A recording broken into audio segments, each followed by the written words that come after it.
Oke, halo semuanya. Assalamualaikum warahmatullahi wabarakatuh.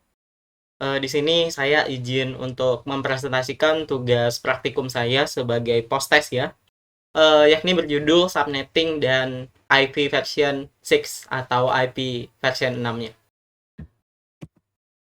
Oke, sebelumnya perkenalkan nama saya Rahmat Riyadi dengan NIM 2409106074 ya. Saya adalah mahasiswa informatika angkatan 24 ya. Tepatnya di kelas praktikum B224 ya. Universitas Mula Warman. Di sini ada Instagram saya, Redi Ofisaru, dan juga di sini ada GitHub saya ya. Mungkin bisa dikunjungi apabila perlu ya. Oke, mungkin lanjut aja ya. Nah, ini adalah materi pertama ya, yakni subnetting. Di mana kita tahu bahwasannya subnetting ini adalah sebuah teknik membagi suatu jaringan besar menjadi beberapa jaringan kecil. Ya, itu adalah definisi sederhananya. Selanjutnya, tujuannya sendiri yakni untuk meningkatkan efisiensi penggunaan alamat IP dan mengoptimalkan kinerja jaringan. Yang tadinya besar itu dibagi menjadi yang kecil-kecil nih, biar kinerjanya itu makin optimal. Selanjutnya, sehingga ya, administrator dapat mengatur lalu lintas data dengan lebih baik dan mengurangi pemborosan alamat IP. Ya, itu tujuan pembagiannya tadi ya. Next, masih subnetting ya. Di sini saya akan menjelaskan 3 bagian subnetting, yaitu ada network, broadcast, dan IP host. Apa sih ketiga itu? Oke, kita lanjut. Pertama ada network ya. Network sendiri itu secara sederhana merupakan IP yang berada paling awal dari rentang IP. Selanjutnya ada broadcast, yaitu IP pada rentang terakhir. Dan terakhir ada IP host, yakni IP yang berada di antara kedua yang di atas ini ya. Kedua di antara network di paling depan dan broadcast di tengah-tengahnya itu ada IP host. Dan ini ada tabel subnet mask ya, yang biasanya bakalan kita pergunakan untuk perhitungan ya.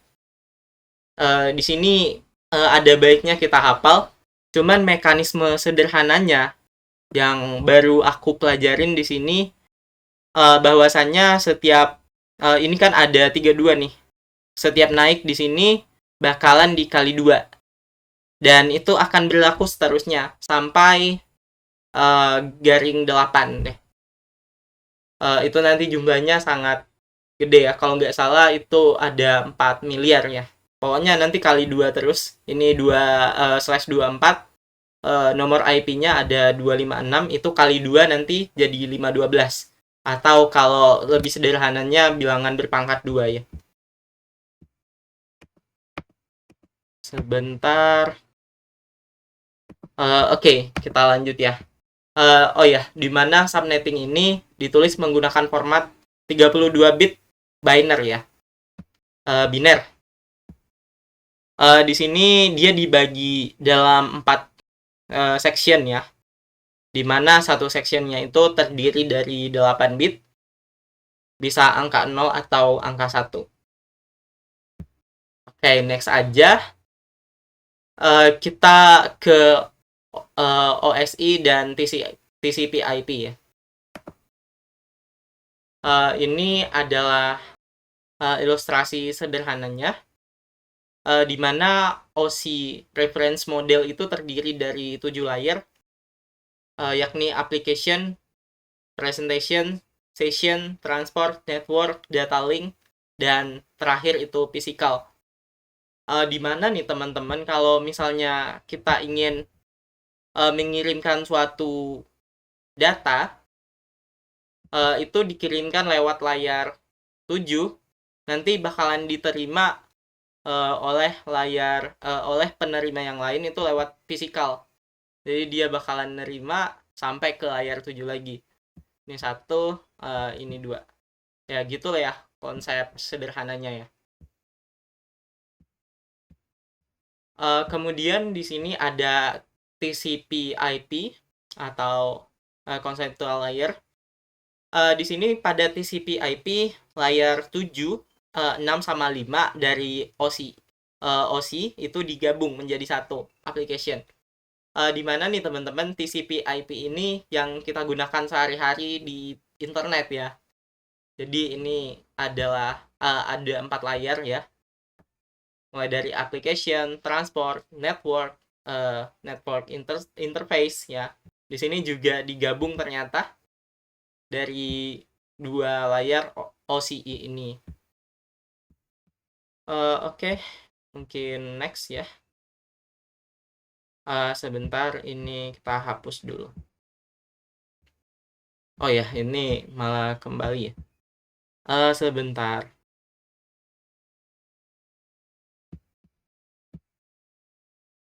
Oke.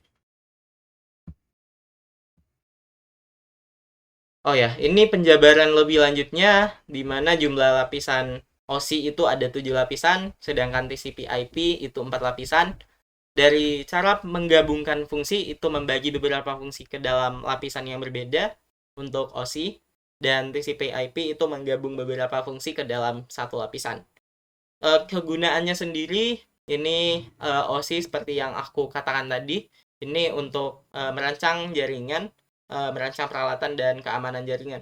Karena ini ya teman-teman, nanti bakalan dijelasin lebih lanjut kalau bahwasannya 7 lapisan ini itu jumlah cakupannya cukup kecil. Dan untuk 4 lapisan ini yang kita gunakan pada internet saat ini itu jangkauannya lebih banyak dan lebih luas. Oke, mungkin lanjut aja karena waktu kita terbatas ya teman-teman. Di sini ya, untuk model OSI dan TCP/IP, ini penjabaran lebih lanjutnya. Mungkin karena ini waktu kita terbatas, bisa dibaca sendiri ya, di pause aja. Dan seperti yang aku jelasin tadi ya, untuk mekanisme pengirimannya itu lewat layer 7, nanti tembus ke layer 1, balik lagi ke layer 7 untuk penerima. Itu mekanismenya. Oke, mungkin lanjut. Oke, di sini kita lanjut ke netmask dan CIDR ya. Di mana pengertian netmask ini, netmask digunakan untuk menentukan bagian alamat IP yang termasuk ke dalam jaringan network, dan mana bagian host. Pokoknya semakin besar nilai netmask ini, semakin sedikit jumlah host yang digunakan dalam jaringan. Oke, lanjut ke ini ada contohnya, IP-nya 192.168.110 ya. Dengan netmask-nya ini menandakan ini /24, yang artinya 256 merupakan total alamat IP. Tapi biasanya nih teman-teman, biasanya selalu dikurang 2 ya. Karena satunya untuk network dan satunya untuk broadcast ya. Selanjutnya CIDR. Ini adalah penulisan subnet mask dalam bentuk prefix, itu garis miring X ya, garis miring angka di situ pokoknya, dari 8 sampai 32 ya. Dan itu menyatakan jumlah bit yang digunakan untuk network. Nah, contohnya itu seperti ini ya, /24, /16, ya gitulah. Dimana di sini bedanya netmask ini sering dianggap sebagai cara lama, ya emang cara lama sih ya. Sedangkan CIDR ini adalah cara modern yang lebih ringkas. Oke, di sini kita masuk ke IP version 4. Ini ada kesalahan sedikit ya. Kelas E-nya seharusnya muncul pada terakhir ya. Tapi untuk mengurangi waktu kita yang terbuang, mungkin ini bisa dibaca sendiri. Intinya ini pembagian kelas aja. Selanjutnya IP version 6, Internet Protocol version 6 ya. Ini nih teman-teman, IP version 6 ini atau IP version 6 merupakan IP yang kita gunakan untuk mengakses jaringan internet saat ini. Kalau dari IP version 4 ke IP version 6 ini lompatannya sangat jauh sekali, dari 32 bit ke 128 bit. Ini jangan dianggap meningkat cuman 4 kali lipat ya. 32 bit ini maksudnya adalah 2 pangkat 32, sedangkan 128 bit ini merupakan 2 pangkat 128. Dan ini kelebihannya kita akan bahas lebih lanjut di bagian tabel ini ya.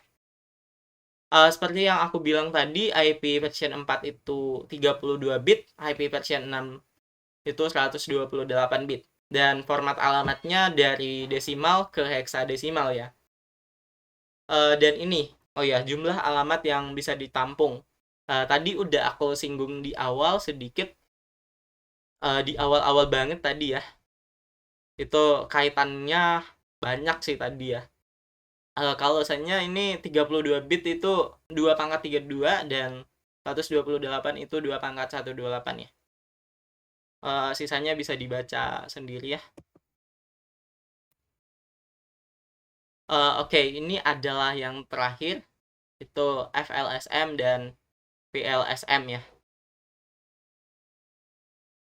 Oke, VLSM sendiri merupakan sebuah subnet yang memiliki ukuran yang sama.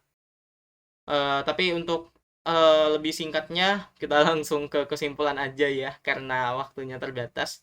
Ini FLSM itu cocok untuk jaringan sederhana dan mudah dikonfigurasi, sedangkan FLSM itu lebih efisien digunakan di jaringan yang kompleks seperti ISP. Itu sih teman-teman, ini udah lama banget ya. Oh ya, kenapa nggak bisa dilanjut ini? Oh ya, ini slide terakhir ya. Mungkin ya sekian aja sih. Oke. Cukup kayaknya ya. Oke, terima kasih udah menyimak penjelasan saya yang amburadul ini. Dan mohon maaf apabila ada salah kata karena saya masih belajar dengan antusias. Saya tutup dengan mengucapkan wassalamualaikum warahmatullahi wabarakatuh.